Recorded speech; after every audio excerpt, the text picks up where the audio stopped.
नमस्कार, मी प्रतीक्षा. DNA मराठीमध्ये आपलं स्वागत. शेवगाव तालुक्यातील शेकटे बुद्रुक येथील बालम टाकळी ते शेकटे बुद्रुक रस्त्यालगत असणाऱ्या काकडे वस्तीकडे जाणारा वडिलोपार्जित असणारा वहिवाटीचा शेतरस्ता, परंतु अचानकपणे दिनांक 27 जानेवारी 2025 रोजी येथीलच अमर गरड, भारत गरड व विष्णुदास रामावत यांनी रस्त्यामध्ये मोठमोठे चर खोदून येणारा जाणारा रस्ता बंद केला असून काकडे वस्तीकडे जाण्यासाठी दुसरा पर्यायी रस्ता नसल्यानं वस्तीकडे जाणाऱ्या येणाऱ्यांसाठी मोठी कसरत करावी लागत असल्यानं सदरील रस्ता हा वडिलोपार्जित असूनही अचानकपणे काही शेतकऱ्यांनी अडविल्याने या वस्तीवरील शेतकऱ्यांना तसेच अबालवृद्धांना मोठा त्रास सहन करावा लागतोय.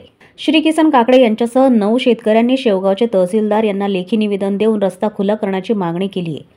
सदर रस्ता खुला न झाल्यास गुरुवारी 20 फेब्रुवारी 2025 रोजी श्री किशन काकडे, बबन बोरुडे, बद्रीनाथ काकडे, भारत काकडे, पंडित काकडे आदींसह सर्व शेतकरी मुलाबाळांसह तसेच गुराढोरांसह तहसील कार्यालयासमोर न्याय मिळेपर्यंत उपोषण करणार असल्याचा इशारा लेखी निवेदनाद्वारे करण्यात आला आहे.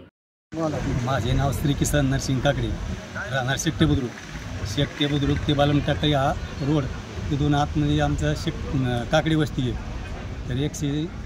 तर आमचा रस्ता कनी अमर रमेश गरड, भारत विठ्ठल गरड आणि विष्णुदास सोंदास रामवत यांनी रस्ता खड्डे खांदून रस्ता आमचा अडवला आहे.